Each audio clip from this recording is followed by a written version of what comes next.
IPL ನಲ್ಲಿ Hardik ಪಾಂಡ್ಯನ bat ಅನ್ನು ಒಂದು ಮಿಸ್ಟೀರಿಯಸ್ ವಸ್ತುವಿನಿಂದ ಚೆಕ್ ಮಾಡಲಾಯಿತು. ಹಾಗೆ ಸಾಲ್ಟ್ ಮತ್ತು ಹಿಟ್ಮೈರ್ ನ ಬ್ಯಾಟ್ ಅನ್ನು ಕೂಡ ಚೆಕ್ ಮಾಡಲಾಯಿತು. ಹಾಗಾದ್ರೆ ಆ ವಸ್ತು ಏನು, ಹಾಗೆ ಹೊಸದಾಗಿ ಯಾಕೆ ಚೆಕ್ ಮಾಡ್ತಿದ್ದಾರೆ ಅನ್ನೋದನ್ನ ಹೇಳ್ತಾ ಹೋಗ್ತೀನಿ. ಈ ವಿಡಿಯೋನ ಕೊನೆ ತನಕ ನೋಡ್ತಾ ಇರಿ. ಈ ತ್ರಿಕೋನ ಆಕಾರದಲ್ಲಿರುವ ವಸ್ತುವನ್ನು ಬ್ಯಾಟ್ ಗೇಜ್ ಅನ್ನುತ್ತಾರೆ. ಬಿಸಿಸಿಐ ನ ಹೊಸ ರೂಲ್ಸ್ ನ ಪ್ರಕಾರ ಕ್ರಿಕೆಟ್ ಆಟಗಾರರ ಬ್ಯಾಟ್ ನ ಅಗಲ 4.25 ಇಂಚಸ್ ಇರಬೇಕು. ಹಾಗೆ ಸೈಡ್ ನ ಥಿಕ್ನೆಸ್ 1.56 ಇಂಚಸ್ ಇರಬೇಕು. ಆಟಗಾರರ ಬ್ಯಾಟ್ ಈ ಬ್ಯಾಟ್ ಗೇಜ್ ನ ಮುಖಾಂತರ ಪಾಸ್ ಆದ್ರೆ ಅವರ ಬ್ಯಾಟ್ ಸರಿಯಾಗಿದೆ ಎಂದು ಕನ್ಸಿಡರ್ ಮಾಡಲಾಗುತ್ತದೆ.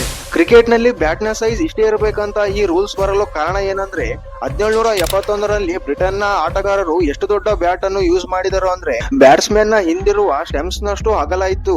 ಈ ಘಟನೆ ಆದ್ಮೇಲೆ ಬ್ಯಾಟ್ ನ ಸೈಜ್ ಎಷ್ಟಿರಬೇಕು ಅಂತ ರೂಲ್ಸ್ ಅನ್ನು ಮಾಡಲಾಯಿತು. ಈ ಮೊದಲು ಕ್ರಿಕೆಟ್ ಆಟಗಾರರ ಬ್ಯಾಟ್ ಅನ್ನು ಡ್ರೆಸ್ಸಿಂಗ್ ರೂಮ್ ಅಲ್ಲೇ ಚೆಕ್ ಮಾಡಲಾಗ್ತಿತ್ತು.